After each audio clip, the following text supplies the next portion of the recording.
Well, hi folks, Sty North here, enjoying a nice cup of chaga tea with some cream and honey in it. Gotta love chaga. Well, I got to thinking, for the next Sty story, well, being that it's winter, and that's why I'm even doing these, is so I got an indoor activity, I guess, just a little hobby while I'm stuck indoors on a few days here in the winter. I'll do a story about winter camping. Now, winter camping, it's beautiful out there. Everybody knows, anybody that's lived in the northern states of the U.S. has had that opportunity to be driving down the road and you see, after a fresh snowfall, all the trees have snow on them. They're beautiful. It's just an absolute winter wonderland. It's just beautiful, and you tell yourself, oh, I wish I was out in that. I wish I was camping out in that. Yeah, it's beautiful from a warm car. It can be beautiful to be out in it if you're properly prepared. Well, in this story, I had three fellas. This is again back when I was out west. Three fellas that approached me, friends. It was three brothers-in-laws. All three of them had married sisters. So you had three sisters with these three husbands, and their three husbands approached me, and it was late elk season. And they wanted to go up elk hunting. And I said, yeah, sure. I love to go elk hunting. So they said, well, we'd like to do an overnighter, head up early in the day, early morning, hunt, do an overnighter, and come back late afternoon, just about sunset. Well, I said, well, then it's best, and they didn't know where to go elk hunting at that time of the year, being that it was such late season, and we had a lot of snow, and we had an unseasonal cold snap.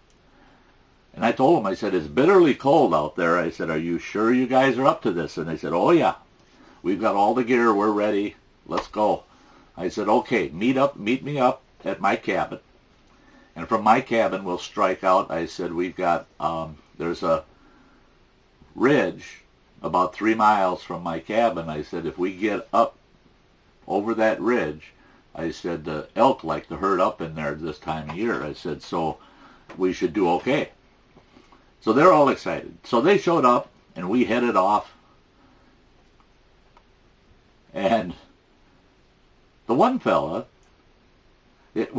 all three of them, they had reasonable sized packs for like a 3 or 4 day outing. So I knew that they had overpacked, that they had much more than they probably needed. Now, mind you, my bedroll was 2 wool blankets. I had 2 wool blankets, and I had a very lightweight canvas tarp that was, I believe it was like 9 by 10 maybe. It was kind of rectangular. And I had my bedroll, I had the 2 wool blankets rolled together with a little bit of gear for the campsite in between the layers. And then I had that rolled in my canvas tarp and bundled, and that rode underneath my pack. Well, these guys had, and it produced a pretty good sized roll, probably, 16 inches around. And it was a little heavy. It wasn't terribly heavy, but for a single night out, you're not carrying that much in your pack anyway, so the extra weight for the bedroll and the tarp wasn't that much. Well, now these fellas, they had their regular framed backpacks, and their backpacks were obviously rather full, and underneath the frame backpack, they had these sleeping bags that rolled up, were almost 24 inches across the end and 24 inches wide. These huge sleeping bags rolled up. And While we're hiking up there, one of them was telling me about these sleeping bags, that he owned them. And he told me, he said, these sleeping bags are wonderful. He said, they're good for 50 below. I said, they're good for 50 below zero, huh? He goes, yeah. And I said, well, you're going to get to test them tonight because it's supposed to get to 20 below tonight. It's supposed to get just colder as the day goes on. Excuse me. Well, then I looked at the one fella and at his pack, and he brought an extra pair of boots. I've never carried an extra pair of boots. I've carried a pair. I've wore mucklucks, and then I didn't consider them extra pair of boots. I considered them my boots I had inside my pack that I would put on in camp and wear in camp and let my mucklucks dry out. Well, this guy had them tied to the top of his pack, and they're just hanging on the back of his pack. And we headed up this ridge, and we got about halfway up the ridge. And I turned to all three of them, and I said, quiet, down, everybody down. And they all kneeled down, and I pointed up at the top of the ridge. And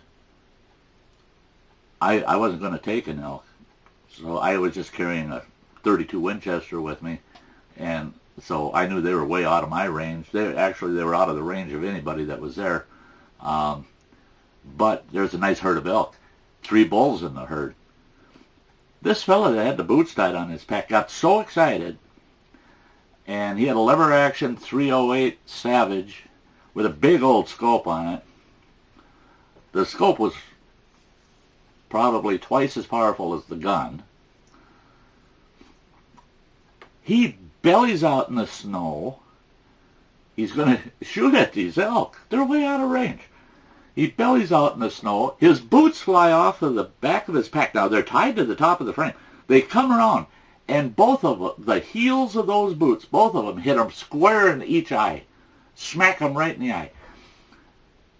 He shook his head, and the boots went flying off to the side. He pulled the gun up to his face, fired his gun at this one bull elk, and his hands are all full of snow and slippery, and he smacks himself in the right eye with the scope.